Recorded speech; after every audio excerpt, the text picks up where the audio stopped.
Hello friends, आज आम लिभोसेट्राजिन tablet विषय जानिबा। एही टैबलेट रो लाभ कौन, साइड इफेक्ट कौन एवं यह किपरि व्यवहार करा जिबा उचित।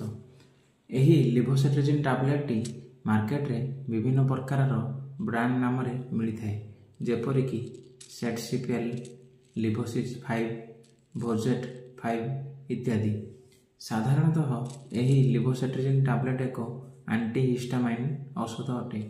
यह विभिन्न प्रकार एलर्जी को रोकिबा पई व्यवहार करा जाय थाए, जेपरि कि आखिरु पानी बाहरिबा, छिंकिबा, नाकरु पानी बहिबा एवं कुंडाई हेबार मध्य मुक्ति दे थाए। ता सहित यह कीटपतंग कामुड़िबा परे हेउथुबा एलर्जी प्रतिक्रिया, फुला, कुंडाई एवं जलापड़ार मध्य दूर करिथाए एवं एक्जिमा, हाइव्स भली चर्म रोगरु मध्य मुक्ति दे थाए। नेक्स्ट जानिबा एही लिभोसेट्राजिन टैबलेट रो साइड इफेक्ट कौन। एही लिभोसेट्राजिन टैबलेट व्यवहार करिया परे किछि साइड इफेक्ट होई थाए, जेपरि कि निद लागिबा, पाटी सुखी जिबा एवं पेटरे गोलमाल हेबा।